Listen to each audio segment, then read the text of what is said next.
Wow, that is awesome, super awesome.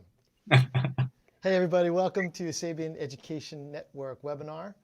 I am very excited and pleased today to have a master drummer and educator and an old friend and a longtime endorser of Sabian.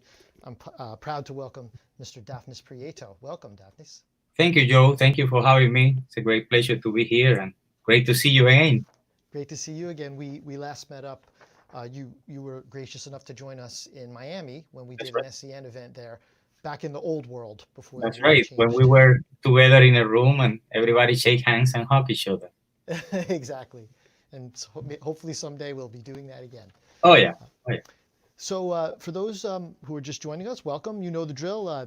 We have questions. We have a lot to talk about, but feel free to share your questions. I want to give you guys a little introduction to Dafnis and his wonderful work. Very short one because his accolades and his resume are far too long to list in completion at this moment.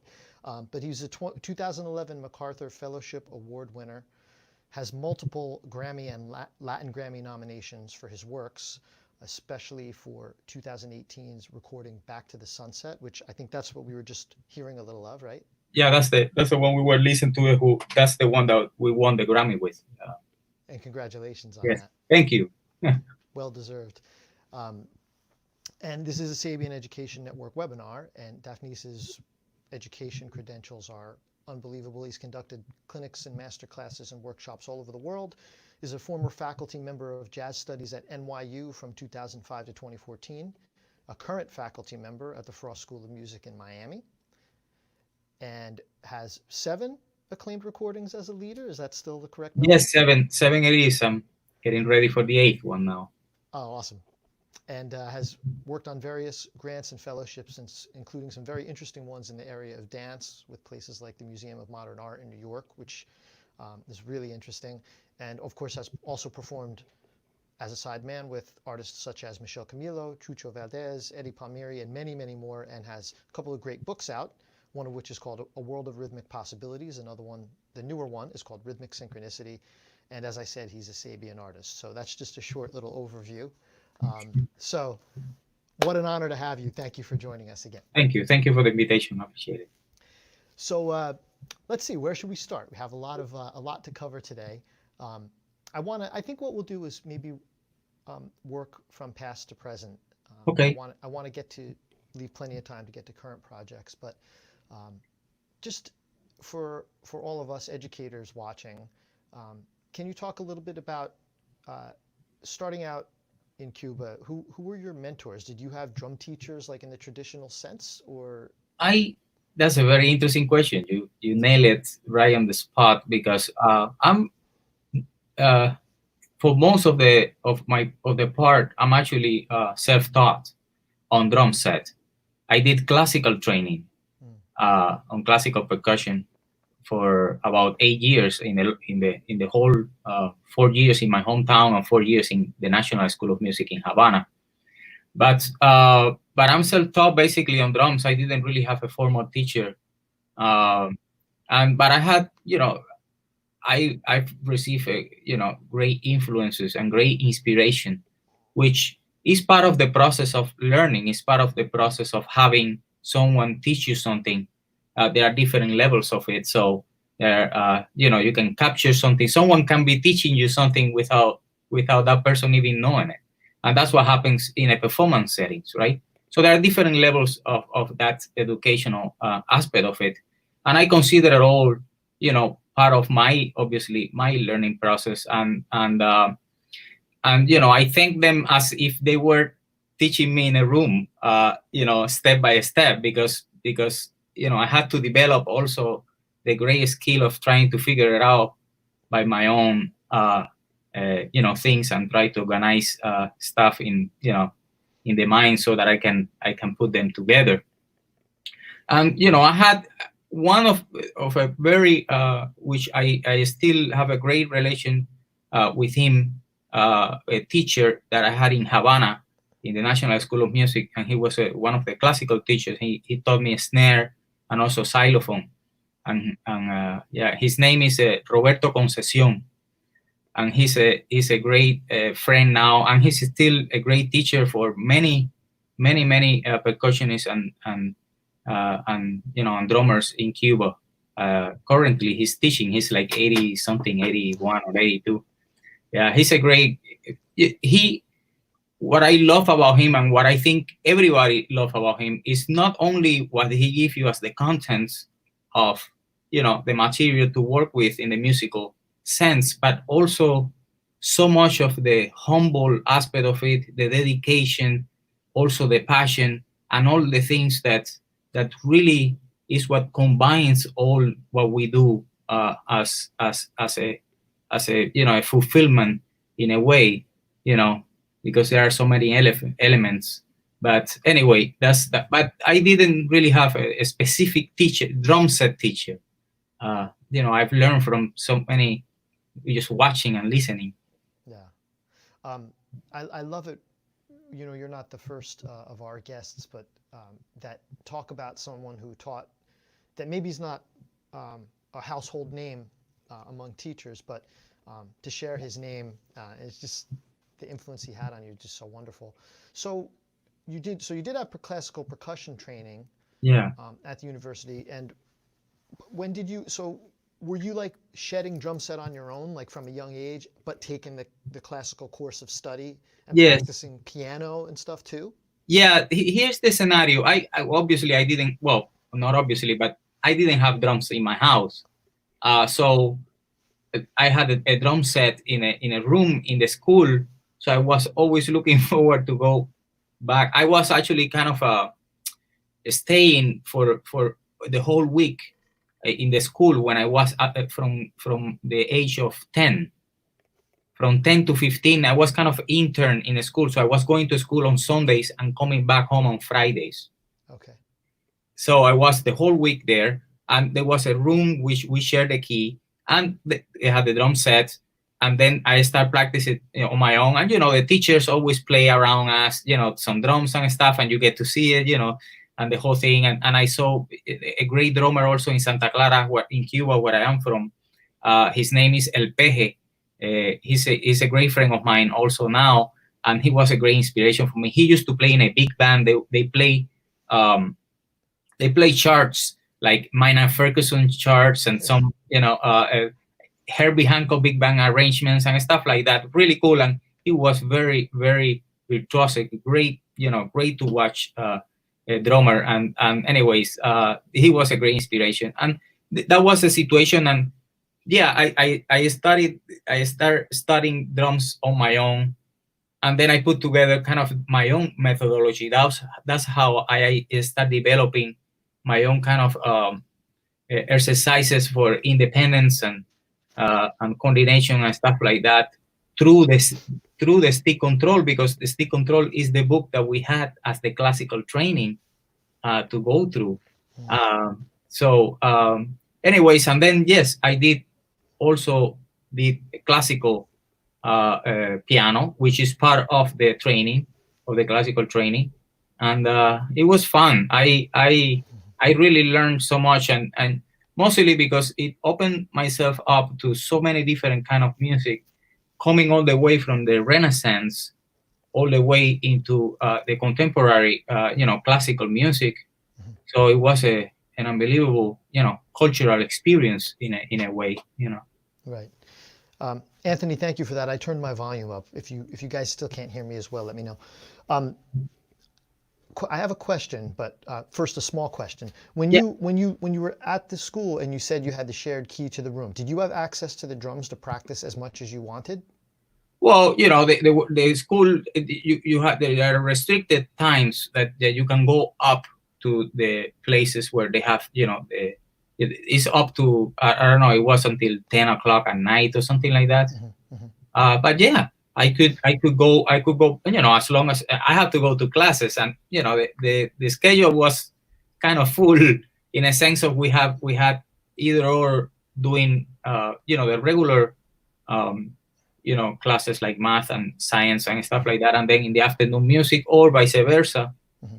And then at night, sometime after dinner or something, we went and and start playing with the friends and stuff, or practice by yourself. Right. The reason I asked that is because you said I didn't have access to the drums all the time when you were younger. And what I was wondering was, you have one of the most highly developed, rhythmic, polyrhythmic sensibilities that I've ever heard. And for those who haven't seen Dafnis in an educational performance, he does this wonderful thing where he'll play clave and improvise vocally. I just wondered if you think that you, in the times when you didn't have drums at home, you developed more of a rhythmic concept by, thinking you were going to get to the drums and you had to think about what was going to be there. And following from that, do you think it's important for drummers to not just sit and play what comes out, but to work on that, just concepts of rhythm without the sticks in their hands? 150%. I think that we play from inside out. And to me, one of the great qualities that a musician or a drummer in this case is to expose yourself, who you are. I want to hear you. I want to hear who you are, not through your words, but through your drumming and through the music. And that's, to me, a great quality, and how you can develop that inside yourself. I mean, independence and coordination, we always relate it to something that it has to do with the limbs, it has to do with the motor aspect of it. Yes, it does, but as a consequence, it does, because in a way, the motor or the source of that organization is in your brain. So if you really work in your brain, you work the organization of that, you actually sing the patterns and learn how to internalize them. Then you own them. Then you own them. You don't have to, the drums is just an instrument, which we love. I love. Sometimes I look at it and I just stay numb there, because I just love seeing it and the whole thing. But it's completely an inanimated object if we don't do anything with it. So I give that's, to me, one of the fundamental points where, when I teach, I give the students this advice since day one. You have to learn how to sing the patterns. It doesn't matter, you don't have to be a singer. Whatever kind of sound you wanna use, is fine. But I want to see the character. I want to hear the character, the musical character that you want to bring to that drum set. I want to hear that, and then we can work from getting it from there into the drum set. Because the drums is I'm sorry, let me just add this. The drums is very interesting because like violin, for example, you have to think it twice. It doesn't sound that good if you anyone just come and play the violin, right? But the drums, just hit the drums and you think you're doing something already, because it's already hit without any particular intention, any kind of technique or anything, right? And it sounds. So there is a misunderstanding on that. And, that's why people, the musicians, they know how to identify that later on, right? So anyways, that's important. It's a really intriguing thing. One of the things, I had Bobby Sanabria on here recently, and I don't think that this might have been in a private conversation that he and I had at some point, but he said, for instance, for me, I didn't grow up hearing, like, say, Afro-Cuban rhythms or whatever, and so I practiced a lot of patterns. Yeah. And Bobby said something very intriguing, which he said, a lot of times for him, the way he can tell someone hasn't listened to the music or really immersed themselves in the music is when they solo, which kind of I think goes towards what you're saying, because the soloing is either going to be just patterns that come out of your hands because you practiced patterns, or it's going to come from like, this, when you sing, you remove the technique out of the equation. So you deal straight with the musical intentions, and just the very specific intentions, and then organically, naturally, it will start coming out in your instrument, and one of the sudden, then everything that you want to play, not that it happens, that you intentionally want to play as the main organizer of that music that you're playing, that you're doing, you are the one. So that comes out, and it's very that's part a lot, how people say how you develop your own voice. That's also the same thing. I think it's very important. Yeah. There's some wonderful comments coming in. You have a lot of fans who love your work so much. Before I go on with my thing, I just want to bring up Anthony Casino, one of our loyal members and a good friend. Thanks, Anthony. You quickly in passing mentioned that Stick Control may have been one of the only books you had coming up. Yes. Just Anthony's an interesting question. So what did you do with it? Because Stick Control is all about how you use it, right? That's right. Yeah. So what I did, I put the right hand on the bass drum and the left hand on the left hand for the snare, and then I added the clave pattern, the rhythms that where I come from, and I play the clave, the cascara, and the cowbell pattern. Basically, these three patterns. Then later on, you change it around and stuff like that.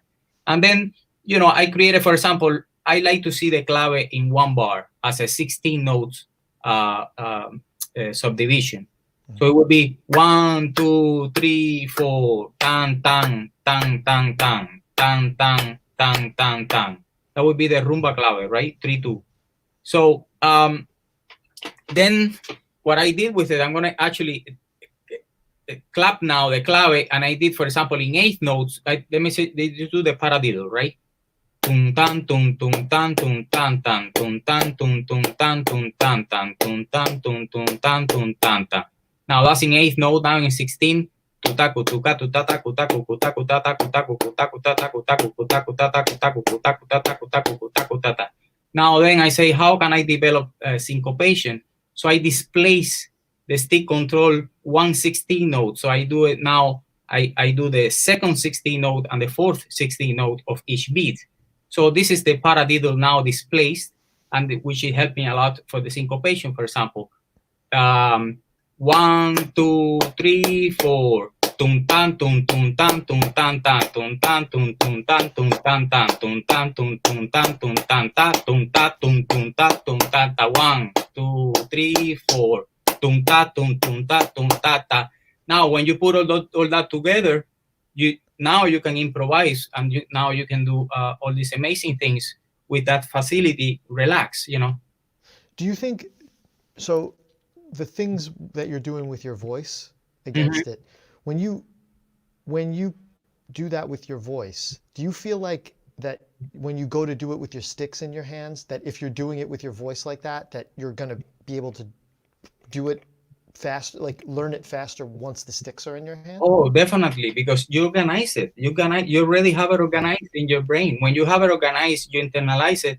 Then it's just a manifestation. It's just externalize that through your limbs. And if you practice your technique, if you really, are on top of the game, meaning that you're prepared for that to come out, then you the two things just match. You're matching there. This is interesting. One of the things that I have fun with, and I posted this the other day on my Instagram and my Facebook also. I did a post with it because I have my practice drums here, and I use it without the sound, just the at night and stuff like that. I don't want to play the drums, and my wife is sleeping, etc., etc. But what I like about it is that when I'm playing it, and I'm creating. I'm imagining the sound. So I'm making up that sound that I want to execute in my head. So when I go to the drum set, it just is clear what I meant, because I already have built the imagination to and the willing, the power, the to actually execute it without a sound. So now that you have the sound, now is clear, you know. Wow. You know, this is like totally left field, but I want to know what you think about it. So I've had a lot of conversations with drum teachers who teach like beginner drummers coming up right now in different areas of the US, right? And there's a thing that a lot of us have noticed where a lot of kids will try the drums as an activity now. So if you ask them, who's your favorite band? They don't have a favorite band. Or if you ask them, who's your favorite drummer? They don't have a favorite drummer. They don't have any favorite artist. So somebody who, you know, got so moved by music that they wanted to play the instrument, which I think is the experience that you and I and most of us listening have had. You're getting students obviously at the university level who are way, you know, they're committed to it for their life. But what can we do as drum teachers for those kids just starting out to get them to be more inspired with music if they don't have a favorite band, if they don't have a favorite drummer? Because a lot of us feel like it's so much bigger than an activity. This is like our life, you know? Yeah, I mean, you know, it has been a second kind of reality of that kind of drumming, of, you know, the sports kind of drumming, the drumming that is show off things, technical stuff, and that's, you know, it really, unfortunately, in a way, has a great attraction to young people, because they really get you know, just impacted by the virtuosity regardless of the contents. So then now the thing is that there is so much information now online that obviously it's hard to pick one. So that's probably what is happening to them also. I just think that, you know, if we really focus on you know, giving them the right attitude, meaning that you're playing a musical instrument. You can go to the gym and do push-ups and stuff like that, but the drums is a musical instrument, and there is a separate world that has separated that somewhere for a lot of drummers, where they don't even have the experience of playing with bands that long, and they have, you know, great followers, you know, on the media and stuff like that, and they just play on their own. This is not a criticism. This is just an observation of a reality. And, you know, is so our mission in a way as educators is to really have the students, or you know, the younger drummers that are learning now, is to really you know, let them know that this is a musical instrument, that is music first, is sound first. You know, when sound means that you're supposed to be getting the real intentions when you close your eyes, when you don't see anything. I mean, it's fantastic to see, and it's great, and I like it, and I love the experience. But, you know, at the end of the run, is about sound, music. So now it has become a lot of the visual aspect of it. A lot of things has been, you know, the visual realm has really, you know, take over a lot of than sound. So, which I like too. You know, I'm really big fan of making, you know, films and stuff like that. But I just think that's a reality, and that's what we should focus on. You know, let them know what music is before even what drums is. Yeah, that's a great point. Yeah, I feel like our role has grown. And I'm not even talking about the people who are into drumming and they're into chops drumming. I'm talking about, like, I think a lot of younger people, at least in the US now, are like, drums seem like they're fun. I want to try it out.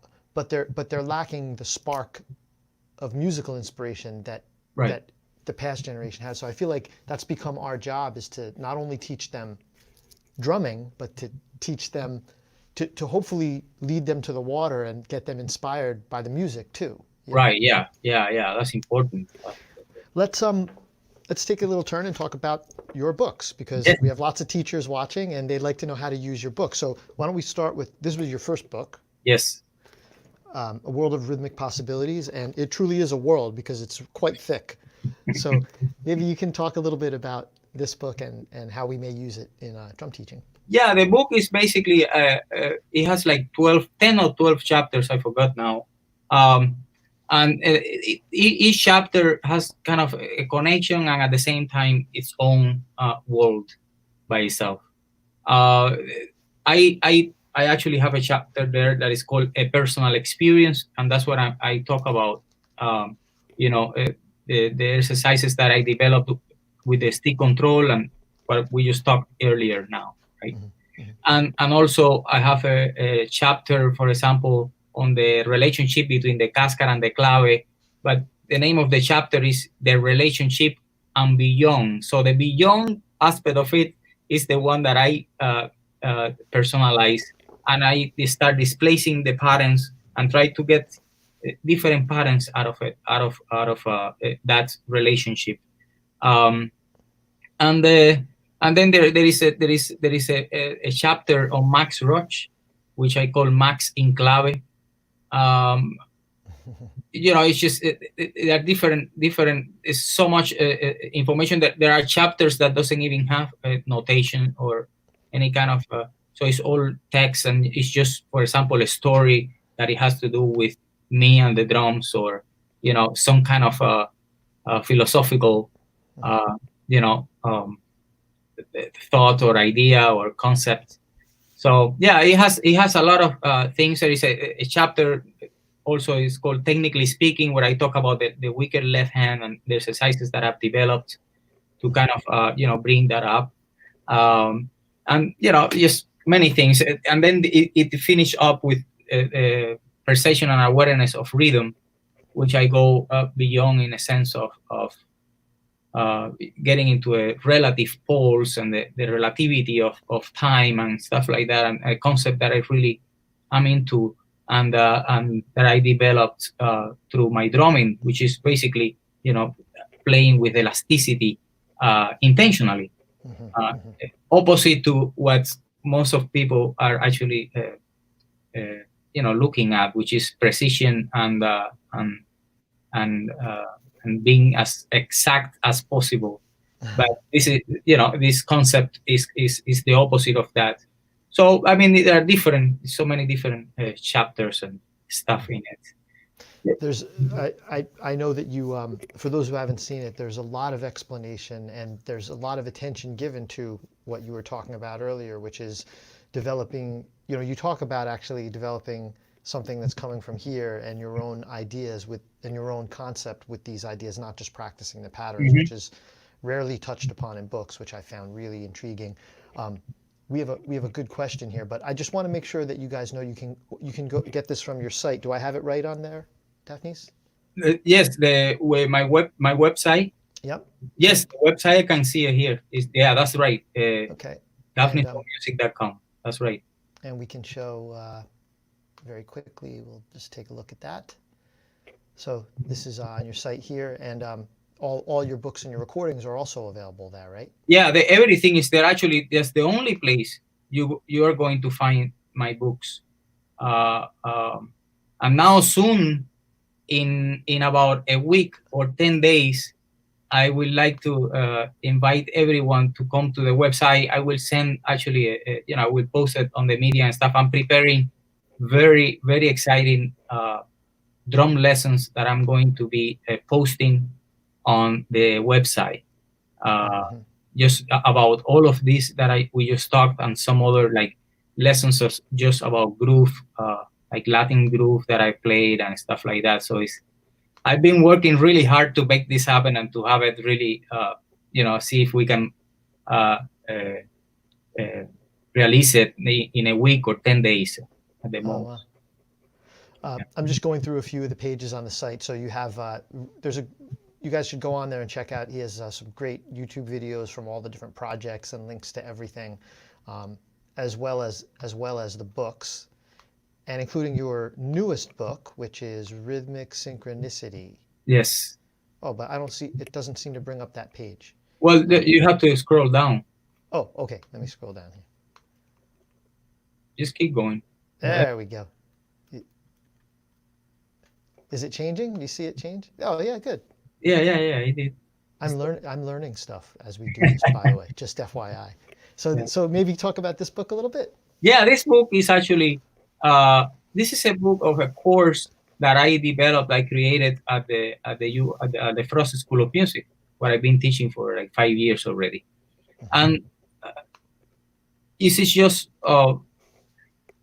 it's a book to enhance and improve the rhythmic quality on non-drummers. So now I want to make musicians, non-drummer musicians, try to synchronize with the drummers and with themselves. Oh, cool. So we have a lot of exercises there of vocalization, again, the vocalization aspect of it, and some clapping, and a lot of fun exercises that I collected. I started this course, and I collected for a couple of years, 2 or 3 years. And then I said, I need to make a book about the course. And I call it Rhythmic Synchronicity since the beginning. And we've been having a great time, the students.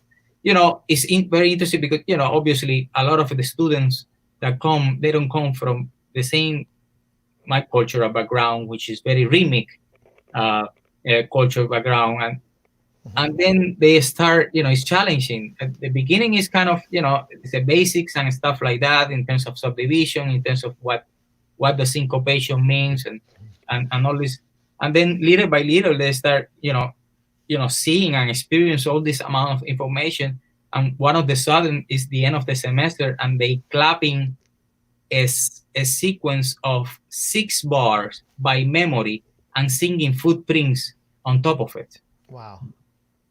Right? So that is an unbelievable.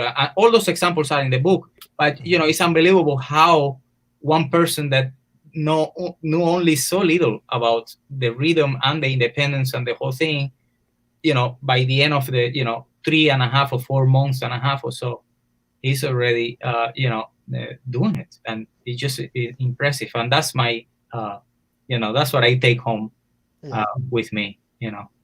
I want to come back to because you mentioned the design of the course. I want to come back to talk about university courses.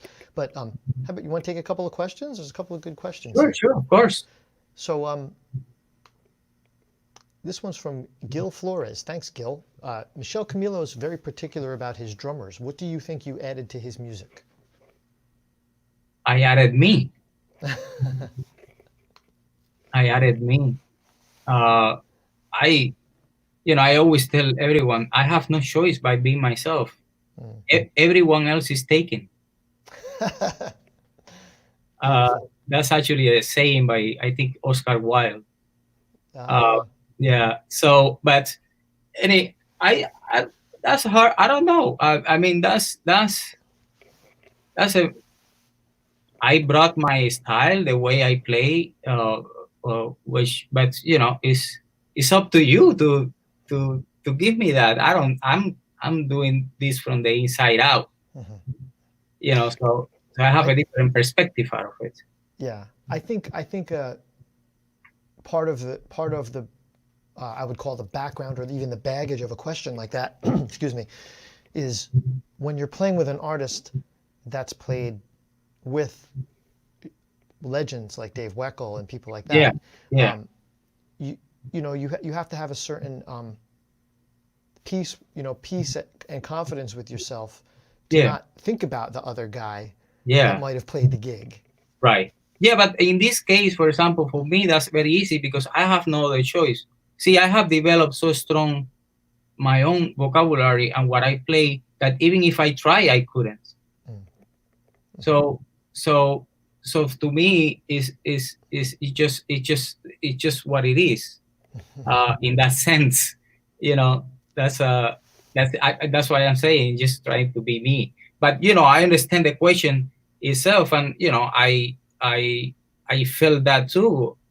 In a sense of thinking, oh, all these, great drummers I had played and he has had before in his bands and things like that. But now is my time to do my job the way I like doing it. And if Michel is happy with it, which I think he is, because we had a lot of fans playing together. So then I just, that's what it is. That's great. This is a question from Alex Robera.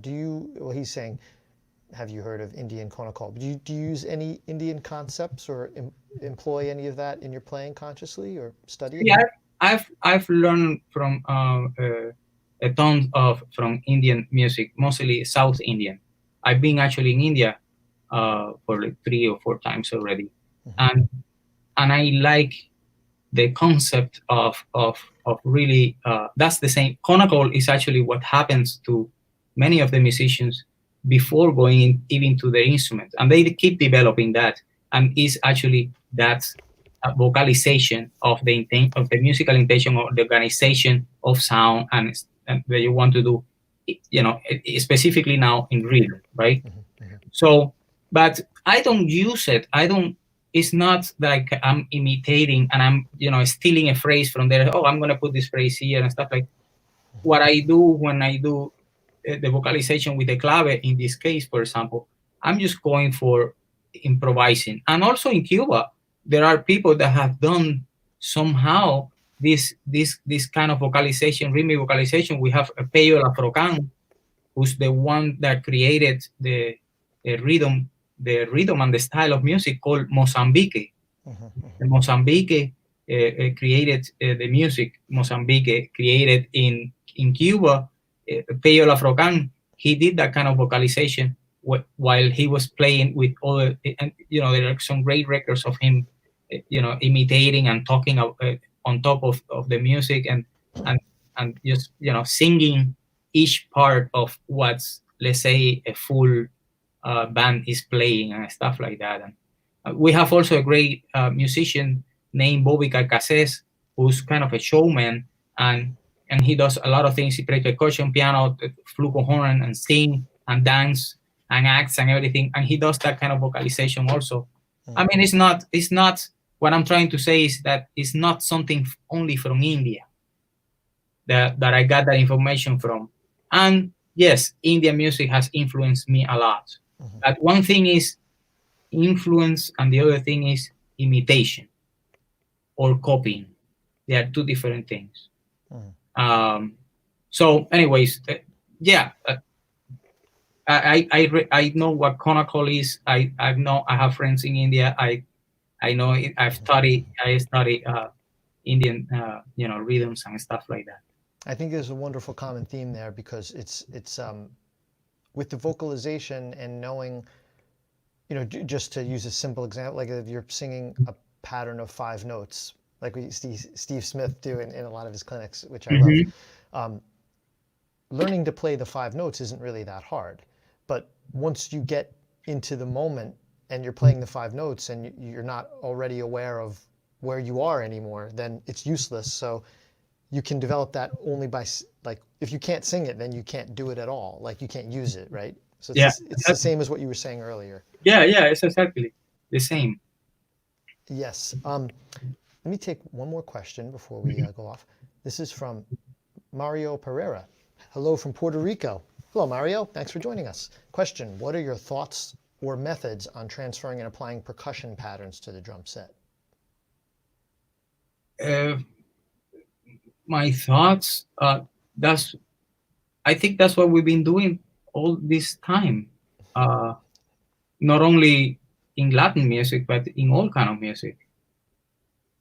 Right. I mean, as I say, music is the instrument, but rhythm is first.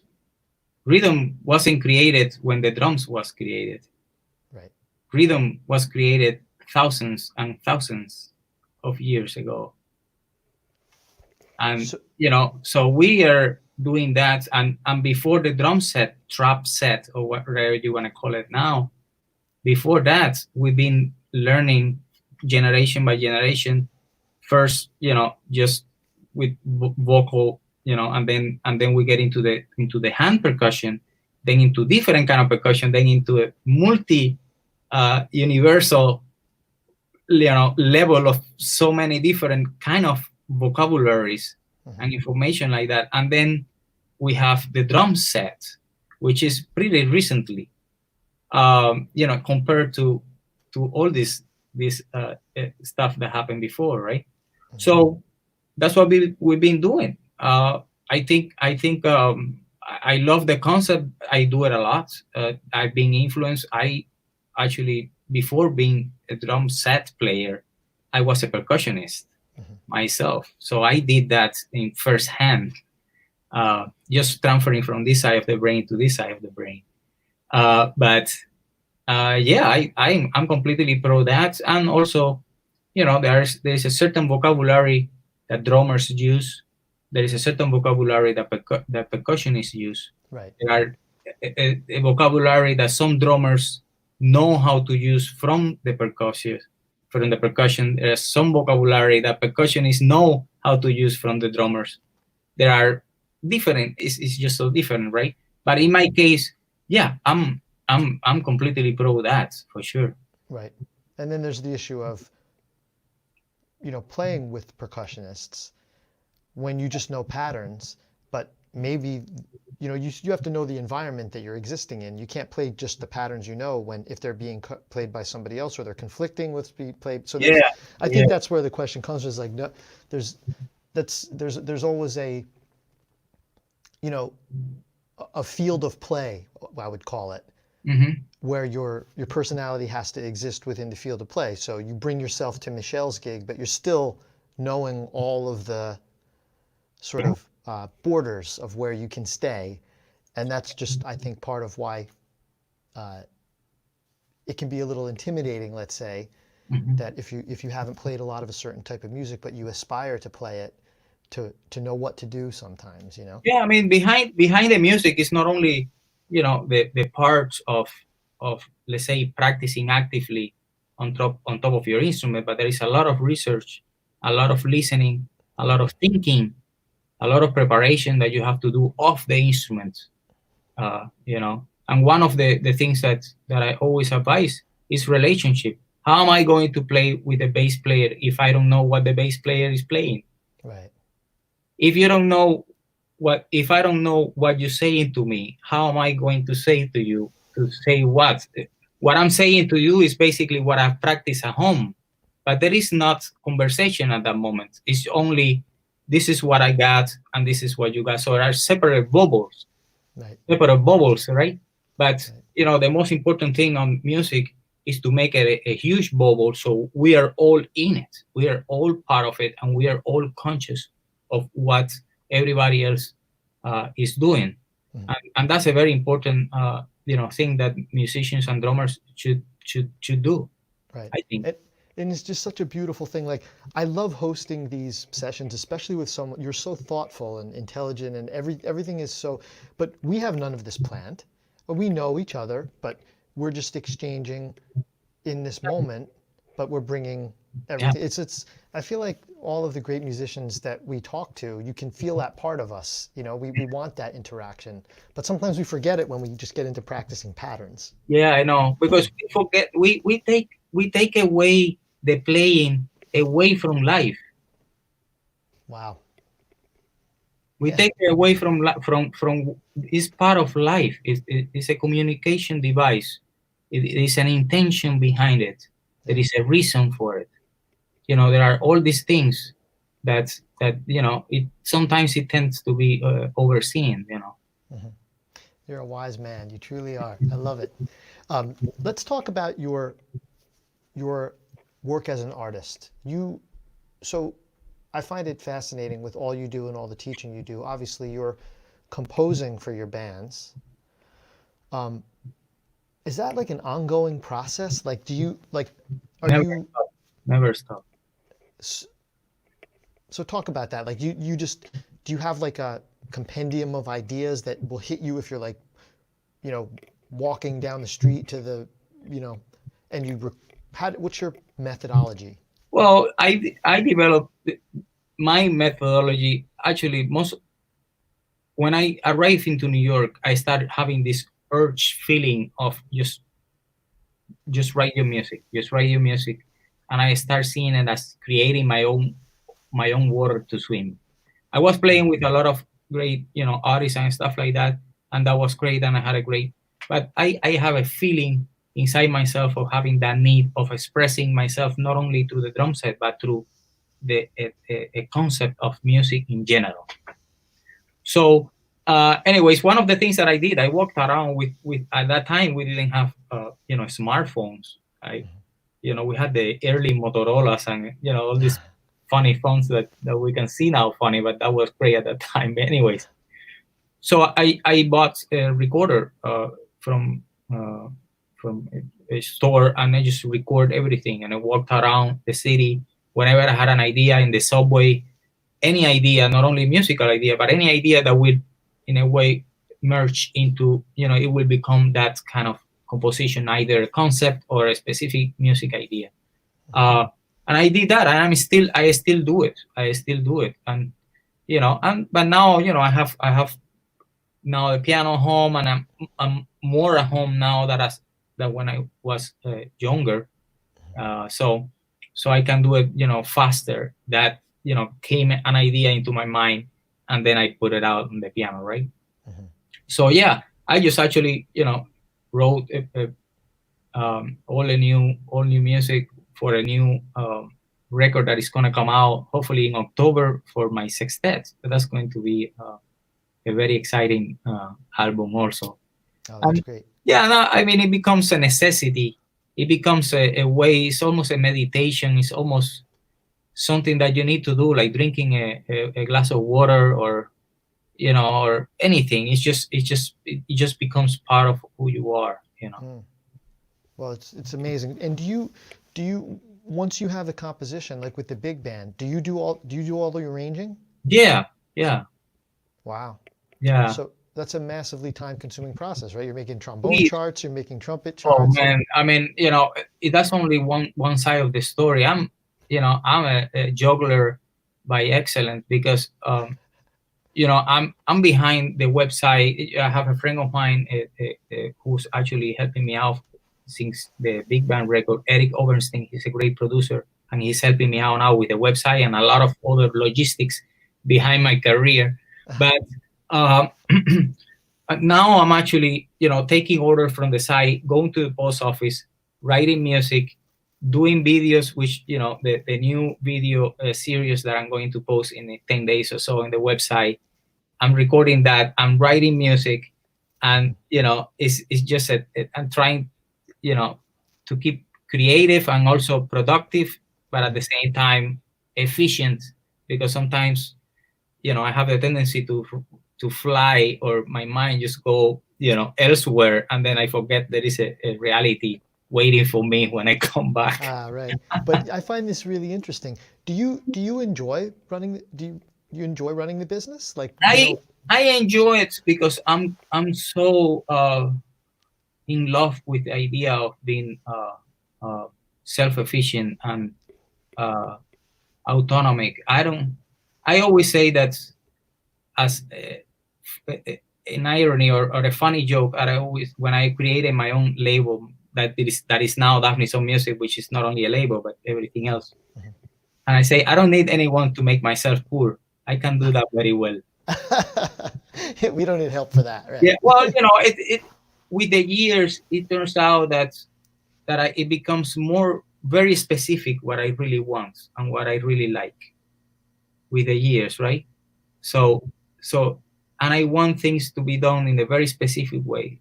And sometimes when you give it to someone else, then like but how do you? It's the process, and then the owing something that at the end of the run you can end up doing it yourself.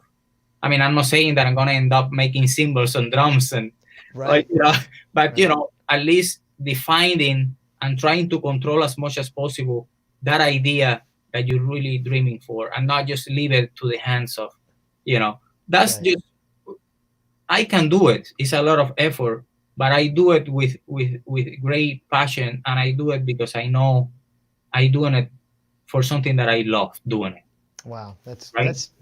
that's so interesting. I mean, there's with the amount of your activities as an artist and as an educator.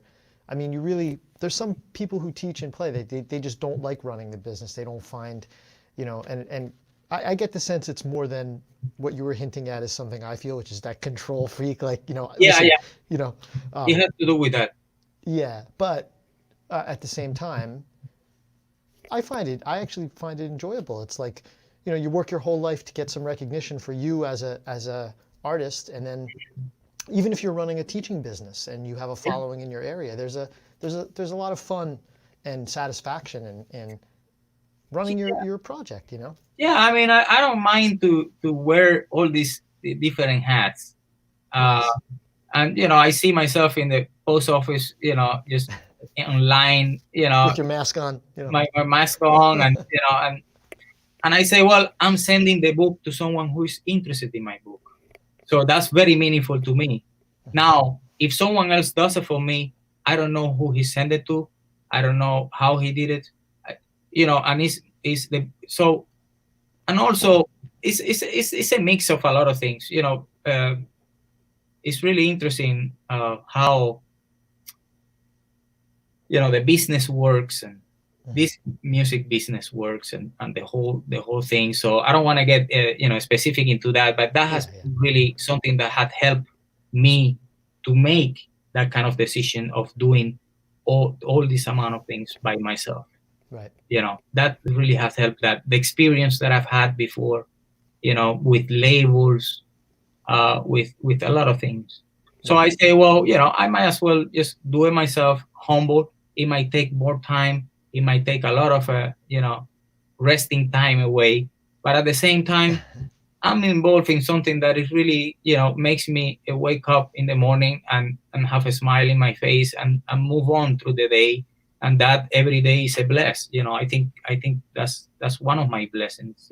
No, that's wonderful to hear. And we have so many regular members that watch, and that have also been guests like and roundtables like Bobby Angeletta, Anthony Casina, Jeff Lang. These guys are watching, and I know I speak for them when saying it's wonderful to hear someone of your stature talk about that side of it. But Steve Orkin just joined us. Hey, Steve, welcome. He says hello, by the way. Oh, Dafnis. hello back. So we don't have too much longer. So just two final topics. We'll start with the at Frost School of Music. Now you're teaching in Miami. You make Miami your home. So just I know you did talk a little bit about the some of the coursework related to the book, but maybe you could just tell us a little bit about what's how you take the students through your program there, and what the future looks like now with this current situation. Are you teaching online? How's that all working? We finished the semester. This past semester, we finished it online through a Zoom, and everything worked pretty smooth, pretty well. The students were really on top of the game.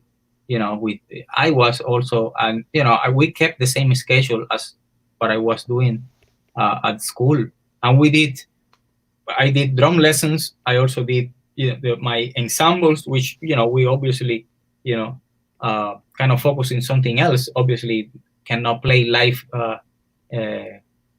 but I mean synchronized because of the latenesses, right? But then and we did the rhythmic synchronicity, which it was a complete different experience through online. Having to interact with the students and doing the rhythmic synchronicity, because the point of this is to have, let's say, you and me in a room, and you play a rhythm and I play another rhythm, just clap it, right? And then listen to each other and see how well we together can make this groove, we can make this work. And it's just really great to have bass players and saxophone players and piano players and any instrumentalist join that class and really getting a great deal of information on rhythm and subdivision, which I treated most of the time as the matrix of what we play. I mean, it's just everything, every rhythm that we play, we can actually analyze it and put it in a very specific subdivision. Most of the time, it's the same subdivision, so that makes it easier. Nice. Yeah. Nice. Yeah. And how many courses are you teaching at Frost? I'm teaching. I run I have 2 ensembles. I have almost like 8 to 10 drum students. I have the Latin Jazz Orchestra. I have the rhythmic synchronicity, and I have a composition class. So I'm doing a lot of Wow. activities there. That's great. That's great. And we had your colleague Steve Rucker on a couple weeks back. Yes, it's great. He's the one. I mean, he has a great experience. He's the one that had helped me so much to make my landing here in the school. You know, he helped me to coach that, because actually, it's just a different environment. And I used to teach it at NYU first. It was a completely different scenario. And now with Steve, who is the one that actually runs the drum department. He has been there for 40 years already. I don't. He's the one that knows how the dots move around much more than me. Right. Well, I know he has great admiration for you. He told me so many times. But Steve actually is going to come back. He actually was really helpful with some technology things. So he's going to be back, just for you guys to know. In a couple weeks, Jim Toscano, who's sort of our resident private teaching tech expert, and Steve they're going to be on a roundtable with me and Dom Famularo on, I think, in 2 Fridays. I'll remind you guys with the newsletter. So Steve we're pulling him back in, just when he thought he was out, we pull him back in. Oh yeah, definitely. I just want to show Anthony's comment thanking you're very welcome, Anthony. I'm honored to be here to, I'm getting a lesson right now. You guys are, this beautiful information that Dafnis is sharing with us. In closing, and I want to come to this because we're brought here together by Sabian. We wouldn't be having these conversations. The greatest cymbal company in the world is our host. So how long have you been with Sabian? I've been with Sabian for about 15 years. Okay. 15 years already, yeah. And what do you have? Do you have like some favorite cymbals on that kit there? And what are the ones that are? All of it. I have a double A roll right, which is my favorite, and I've been using it for many years already. I mean, in my last 4 recordings, they were there. I actually use a new set in this latest record of the crutches. They making crutches now 18 and 20 HHX, or similar to the HHX. I forgot the specific serial name.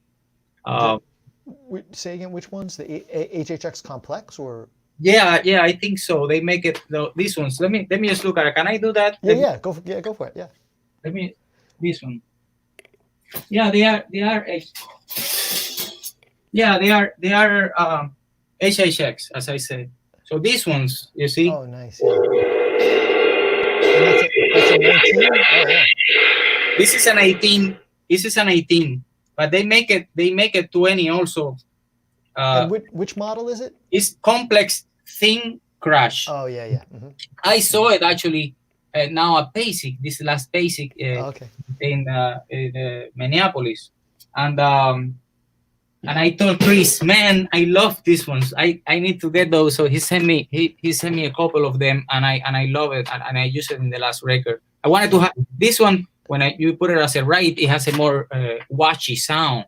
Yeah. It's more like a shh kind of thing, constant thing, opposite to the other one, which I like, which is the one that I've been using for so many years, the double A row, and my hi-hats, which are 13 and a half, and they're prototypes, and I love them.